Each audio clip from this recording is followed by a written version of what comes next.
बिस्मिल्लाहिर्रहमानिर्रहीम। अस्सलाम वालेकुम फ्रेंड्स, इंटेस्टेस गाइड तरफ से आपको अपने चैनल में वेलकम करता हूँ फ्रेंड्स। वंस अगेन ये जो लेक्चर है ये इंक्लूडेड है मैथमेटिकल फॉर्ट पीएचडी, सीटी, डीएम, पीएटी, टीटी के लिए सारे के लिए ये जो एमसीक्यूज है मैथमेटिकल फॉर्ट है बहुत ही इंपॉर्टेंट है। और इसके साथ ये जो क्वेश्चन है थोड़े से टफ भी है, तो लेट्स इसको स्टार्ट करते हैं। लेकिन वीडियो स्टार्ट करने से पहले अगर आपने हमारे चैनल को सब्सक्राइब नहीं किया है तो प्लीज़ आप हमारे चैनल को सब्सक्राइब करें। अगर वीडियो पसंद आए तो इसके साथ लाइक भी ज़रूर देना।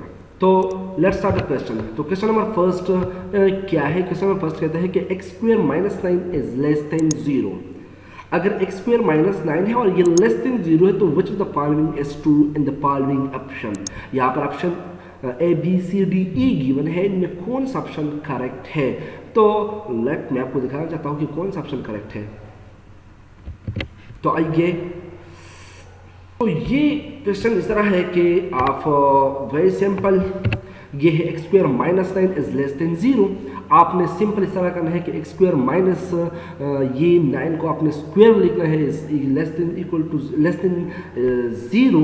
आपको मालूम है कि a square minus b square is equal to a plus b into a minus b. Very जो फार्मूला लेवल में या आप मिडिल लेवल में कह सकते हैं कि ये फार्मूला बहुत ही इंपॉर्टेंट फार्मूला होता है। तो ये फार्मूला है x माइनस 3 x प्लस 3। इस फार्मूले की सबसे मैं इसको एक्सप्लेन करता हूँ। तो x minus 3 is less than 0 और x plus 3 is less than 0। इन दोनों में कोई भी लेस देन 0 होगा तो आप सिंपल इस तरह इसको इस साइड पर लाओ तो ये पॉजिटिव बन जाएगा क्योंकि ये नेगेटिव है। इसके साथ अगर ये आप इस साइड पर ले आते हो तो ये माइनस बन जाएगा। तो आपका जो सोल्यूशन है वो अब सोल्यूशन क्या रह गया? ये आपका सोल्यूशन है। लेकिन अब मैं आपको दिखाऊंगा कि किस तरह ये सोल्यूशन हम इसको वैलिड कर सकते हैं। तो ये वो ग्राफ है, ये भी याद रखना कि every quadratic equation is a parabolic graph या समथिंग इस तरह ग्राफ होता है। हर क्वाड्रेटिक इक्वेशन का ग्राफ इस तरह का होता है। तो आपने सिंपल इस तरह करना कि y is equal to x square minus 9 लेना है। आपने y इज इक्वल टू 0 फिर करना, तो x स्क्वायर की वैल्यू बन जाएगी 9। अब ये जो वैल्यू है आपने सिंपल इसको यहाँ पर प्लॉट करना है, इसको हम कहते हैं इंटरसेप्ट। तो यहाँ पर जो x की वैल्यू 2 बन गई, एक है 3 और एक है -3, तो ये दोनों इंटरसेप्ट है। अब इन दोनों के दरमियान सोल्यूशन होगा x की वैल्यू हम यहाँ से ले सकते हैं। तो अब आपने किस तरह करना है कि यहाँ पर सोल्यूशन x माइनस 3 से ग्रेटर होगा या इस साइड पर होगा या 0 से ग्रेटर देन 3 होगा या 0 से लेस देन -3, ये बीच के दरमियान हो सकता है। लेकिन आपने सिंपल इस तरह करना है कि अगर ये इक्वेशन है तो आपने टेस्ट पॉइंट लेना है। यहाँ पर टेस्ट पॉइंट मैं लेता हूँ, इस साइड पर -4 लेता हूँ और इस साइड पर +4 लेता हूँ। ये फर्क नहीं करता क्योंकि +4 -4 अब इस इक्वेशन में पुट करना है। +4 -4 square is equal to again plus होता है, तो इसलिए मैंने पॉजिटिव और नेगेटिव दोनों को एक साथ दिया है। -9 इज लेस देन 0। अब अगर आप इसका स्क्वायर लेते तो ये 16 - 9 इज लेस देन 0 होगा, लेकिन इसका रिजल्ट 5 होगा विच इज लेस देन 0। तो ये इनकरेक्ट है। 5 इज नॉट लेस देन 0। तो इट मीन यहाँ पर जो सोल्यूशन बनता है -3 से इस साइड पर -4 -5 या 3 से इस साइड पर, इसका सोल्यूशन नहीं बनता। तो इसका जो सोल्यूशन है वो है x इज ग्रेटर देन -3, इन बीच दरमियान है, और x इज लेस देन 3 इस बीच के दरमियान इसका सोल्यूशन है। और आप टेस्ट पॉइंट ले सकते हो, 2 ले लो। अगर आप 2 लेते हैं तो 2 स्क्वायर -9 -5 बन जाएगा। 2 स्क्वायर 4 होगा, -9 इन दोनों के दरमियान जो डिफरेंस होगा वो -5 होगा और -5 इज लेस देन 0। तो ये इक्वलिटी ठीक है। ये जो इक्वेशन नंबर फर्स्ट था, इसका ये जो इक्वेशन था अब ये सेटिस्फाइड हो रहा है। तो इट मीन यहाँ पर जो सोल्यूशन है वो है -3 से लेकर 3 तक। तो आपका सोल्यूशन इस तरह होगा। तो द रिजल्ट इज नाउ,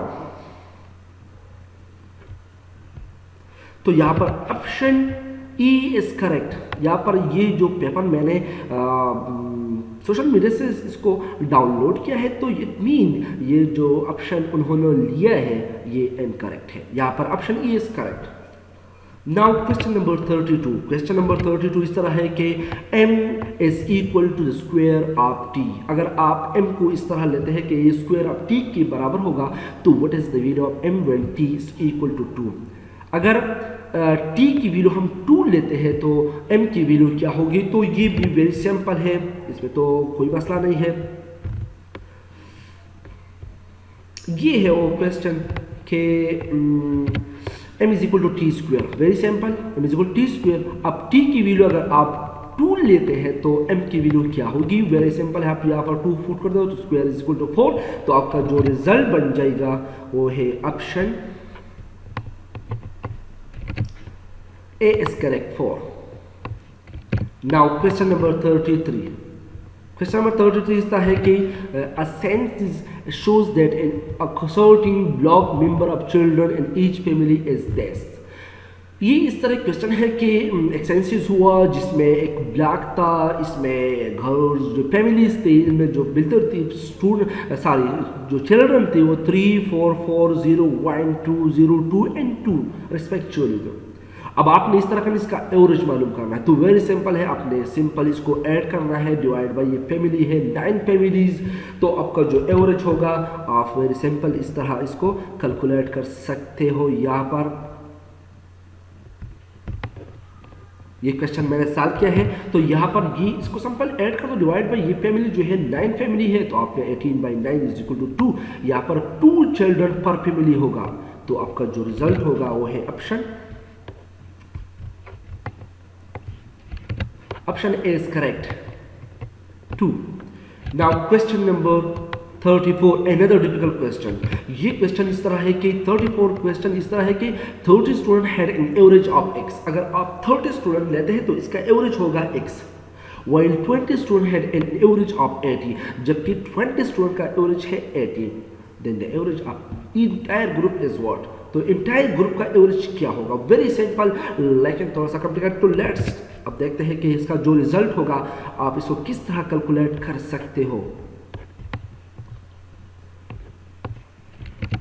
अब ये है 30 student average equal to x है, तो टोटल नंबर ऑफ ग्रुप्स यहाँ पर जितने भी नंबर्स होगा इन दिस ग्रुप में, इस ग्रुप में, इसका मतलब एवरेज का मतलब क्या होता है, एवरेज का मतलब है कि 30 स्टूडेंट हैं तो इसका एवरेज x मीन हर एक स्टूडेंट का जो अगर आप मार्क्स लेते हो तो हर स्टूडेंट का मार्क्स होगा x। अगर आप इसको सिंपल इसके साथ मल्टीप्लाइड करते हो तो ये इस 30 स्टूडेंट का टोटल मार्क्स होगा, तो ये 30x, it mean x plus x up to 30 अपने लेना है, तो इसको ऐड करता ये होगा टोटल मार्क्स। अगर आप मार्क्स को कंसीडर करते हो, अगर आप समथिंग एज को कंसीडर करते हो, ये डिपेंड करता है सिचुएशन पर, लेकिन यहाँ पर एवरेज होगा 30x, इसके साथ मल्टीप्लिकेशन में है। नाउ 20 स्टूडेंट है एवरेज ऑफ 80, अब ये क्वेश्चन सर है कि 20 स्टूडेंट का जो एवरेज है वो 80 है, तो आपने सिंपल अगर आप इसका टोटल नंबर्स मालूम या मार्क्स है या एज इसको मालूम करना चाहते हो तो इसको सिंपल मल्टीप्लाइड कर दो, तो ये total marks of the student बन जाएगा, तो ये है 1600। अब इस तरह है कि आपने अगर इसका एवरेज मालूम करना है जिसमें 30 स्टूडेंट के लिए जो वैल्यू है वो 30x है, और जबकि 20 स्टूडेंट के लिए जो वैल्यू है वो 1600 है, तो आपने सिंपल इसको ऐड करना है, आप इसको ऐड कर सकते हो। इसके बाद यहाँ पर जो टोटल स्टूडेंट है वो है 50, 20 प्लस 30 इज इक्वल टू 50।